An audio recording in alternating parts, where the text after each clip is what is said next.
Hello everyone, my name is Shohrukh Rasulov, a lecturer from Marketing Management. Today we are going to talk about marketing issues and ethics.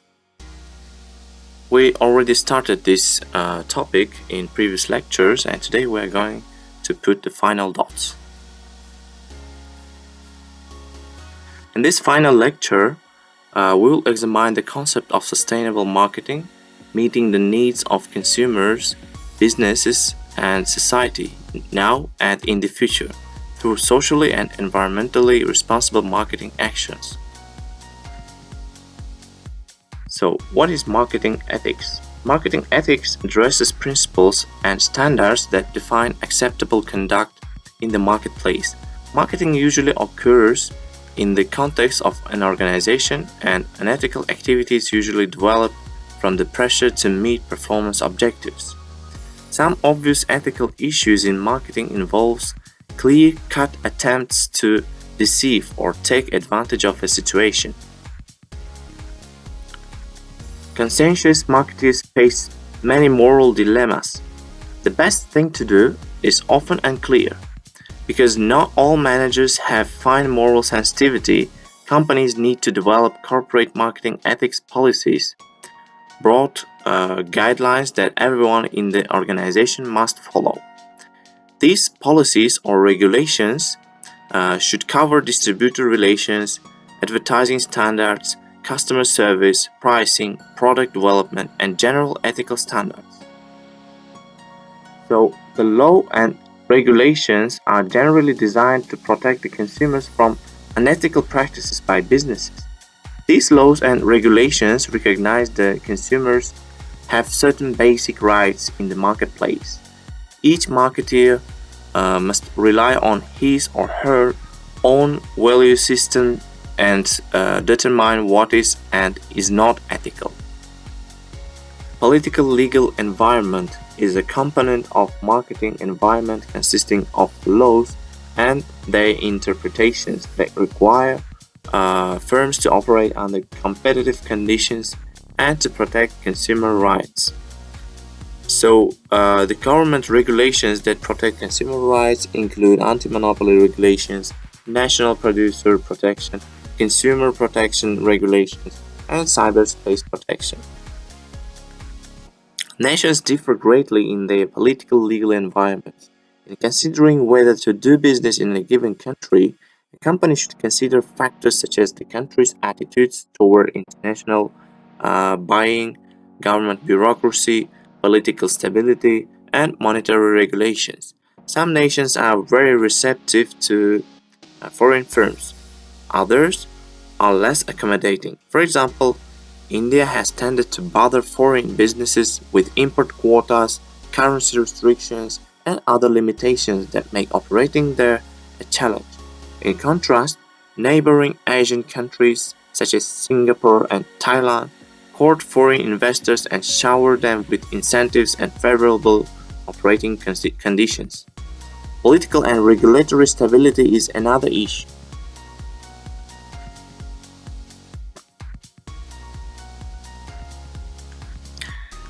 So, good ethics are a cornerstone of sustainable marketing. In the long run, unethical marketing harms customers and society as a whole. Further, it eventually damages a company's reputation and effectiveness, jeopardizing its very survival. Thus, the sustainable marketing goals of long-term consumer and business welfare can be achieved only through ethical marketing conduct. So marketing ethics marketing standards of conduct and moral values. Many companies create ethics programs to train employees to act ethically. Employees' personal values sometimes conflict with employers' ethical standards. Ethics is related to every sphere of a marketing of a company. What about ethics in marketing research? Research ethics is a key defining characteristic of marketing research. One strength of marketing research that is often lacking from other fields of marketing is commitment towards embedding ethical practice in all areas of activity. This commitment dates back to the early days of marketing research in the late 1940s. In fact, marketing research was one of the first areas of business to adopt ethics standards into everyday business practice. Some ethical issues in marketing research are given here. So, they are invalid or unreliable research studies, invasion of consumer privacy, not respecting confidentiality, disguising sales as research, failure to secure voluntary and informed participation, competitive intelligence gathering. Consumers are concerned about privacy, and Internet has increased privacy concerns. FTC provides consumer information about privacy online, and the US government also maintains a do not call registry to prevent unwanted telemarketing. In order to avoid them, researchers should conduct the research in accordance to international ethical codes of conducting research, such as Marketing Research Society Code of Conduct.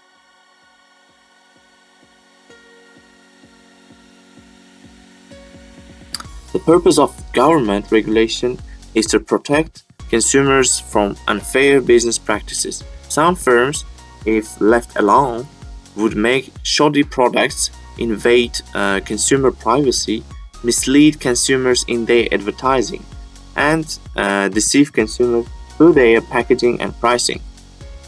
And other examples are packaging strategy. Larger packages are more noticeable on the shelf.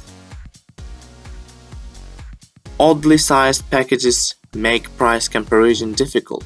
Actual versus apparent size. Just the simple example is chips. Yeah, the package is big, but the content is very little. Example from product strategy: misleading or inadequate information, excessive or environmentally unfriendly packaging, product testing on animals or insufficient testing to reveal safety concerns, marketing socially controversial products, marketing unsafe products, for example, cigarettes, tobacco products, and other harmful products as well. Ethics in distribution. So some questions may appear in dealing with ethics in distribution. What is the appropriate degree of control over the distribution channel?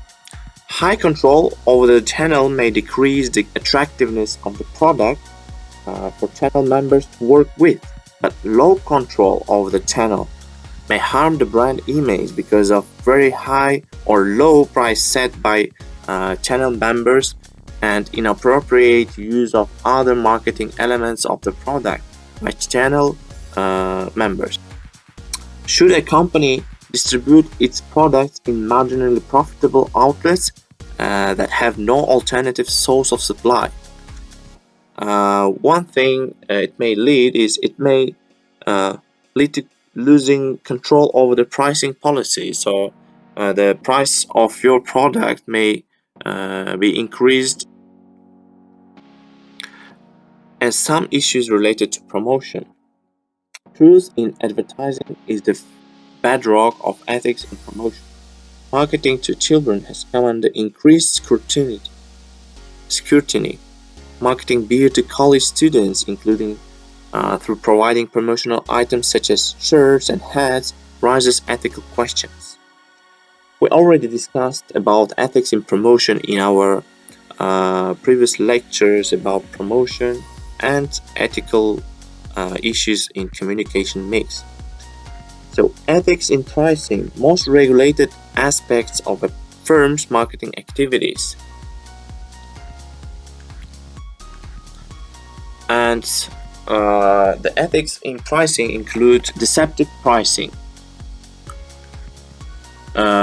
Deceptive pricing is where a salesperson tries to lure customers into a store.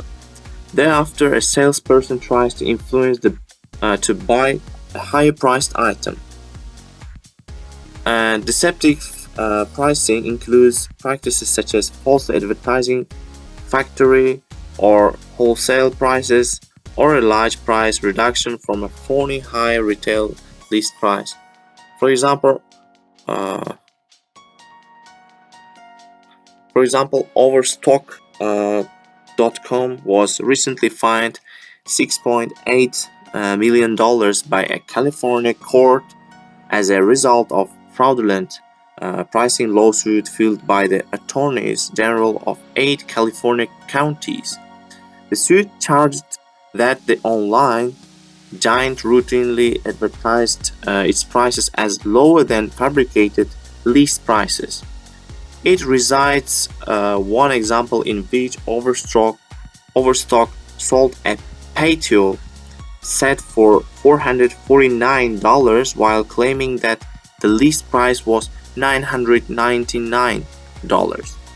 When the item was delivered, the customer found that it had a Walmart sticker stating a price of $247.4.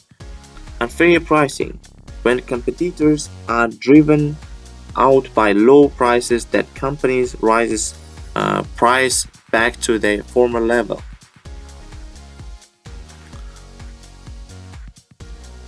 Also, we have price discrimination. Uh,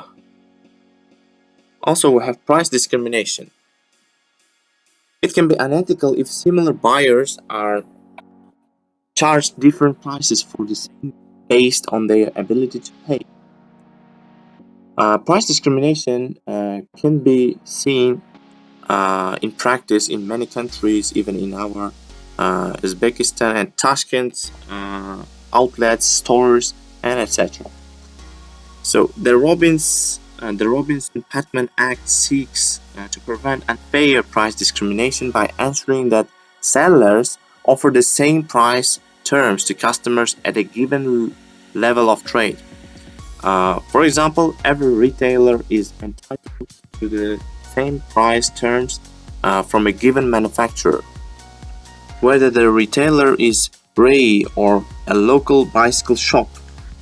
However, price discrimination is allowed if the seller can prove that its costs are different when selling to different retailers. For example, that it costs less per unit to sell a large volume of bicycles to Ray than to sell a few bicycles to their local dealer. Price fixing. It is an agreement among firms in an industry to set up prices at certain levels. Two types of price fixing are horizontal price fixing and vertical one. Horizontal price fixing occurs when companies decide to fix prices or price levels for a good or service at a premium or a discount. For example, several retail companies may fix the sale prices of television sets at a premium, thereby earning higher profits. Vertical price fixing occurs in the supply chain of production and distribution among manufacturers, wholesalers, and retailers. When manufacturing collude to set minimum resale prices, this is termed resale price maintenance. In this case, manufacturers may agree to not deal with a retailer who offer their products at a discount or for rebate. Fixing minimum resale prices are inherently illegal in the US because it's considered as unethical action. In previous lectures, we mentioned about social responsibility. So, social responsibility is market philosophies, policies, procedures, and actions that have the enhancement of society's welfare as a primary objective.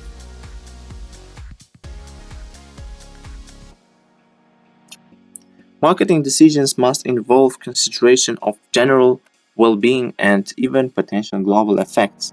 Some organizations help promote social causes or practice social responsible investment. Marketing and environment. Ecology is the study of the relationship between natural things and their environment. Protection of the environment influences all areas of marketing decision making. Marketing systems produce billions of tons of packaging materials annually. Uh, Green marketing, production, promotion, and reclamation of environmentally sensitive products. In order to be sure about the actions, ethics, and social responsibility, we need to follow the international codes of conduct of marketing actions, such as Market Research Society and American Marketers Association, that has established codes of ethics to provide guidelines for ethical conduct. It says in part that marketers should uphold and advance the integrity, honor, and dignity of the marketing profession by being honest in serving consumers, clients, employees, suppliers, distributors, and the public. Ethical values mean building a relationship and enhancing consumer confidence in the integrity of marketing by affirming these core values, such as honesty, responsibility, fairness, respect, transparency, and citizenship. So honesty is to be truthful and forthright in our dealing with customers and stakeholders. Responsibility is to accept the consequences of marketing decisions. Fairness, to try to balance justly the needs of the buyer with the interests of the seller. And respect, to acknowledge the basic human dignity of the stakeholders. Transparency is to create transparency in our marketing operations. And citizenship is to fulfill the economic, legal, and societal responsibilities that serve stakeholders in a strategic manner. Nature of marketing ethics. So ethics is basically doing the right thing, and the biggest difference between the things which are ethical and just legal, the fact that ethical is personal and often not punishable, and legal is societal and punishable, always punishable.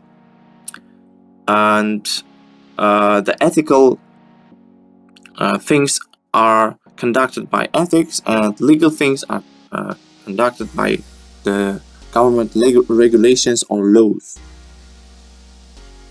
So how do we know what is ethical and what is not? In order to understand it, we need to study its influencers. So first influencer is society, culture, and norms. Culture often dictates what is right and wrong. So right changes from culture to culture.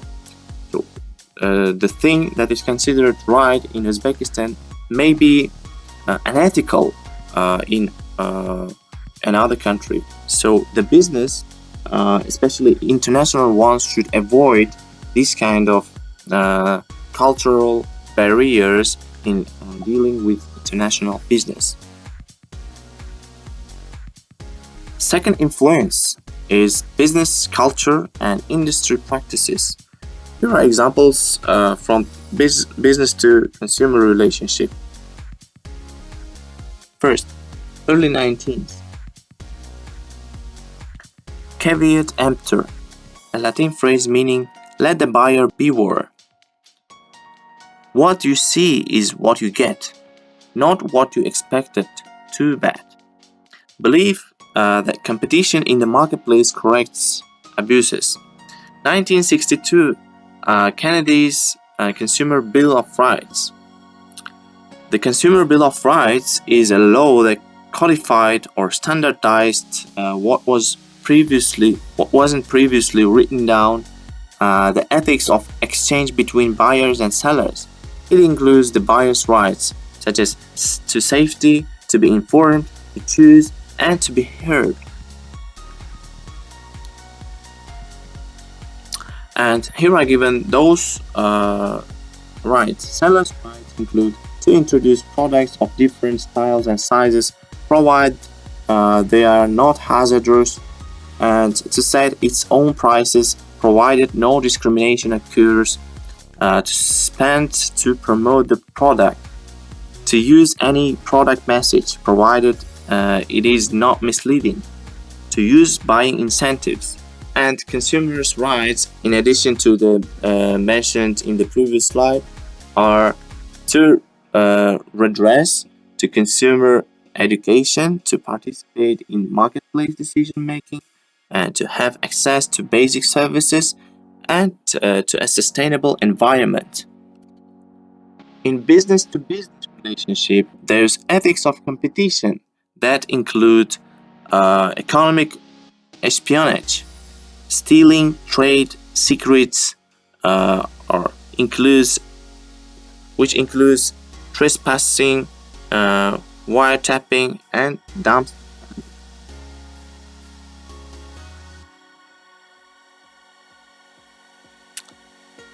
Another issue is bribes, which means payment before service, or illegal payments in order to do a favor, which is mostly unfair in relation to the other customers. And kickbacks, payment after service, which means atkat. Both are illegal in US and in most countries, but very common in developing nations. So, and the third influence is corporate culture and expectations. Corporate culture is shown in dress codes, workspace, and compensation sizes. And all those corporate cultures are regulated by codes of ethics of every corporation. So every company sets its own corporate culture or corporate ethics that is followed by all the staff that works in those companies.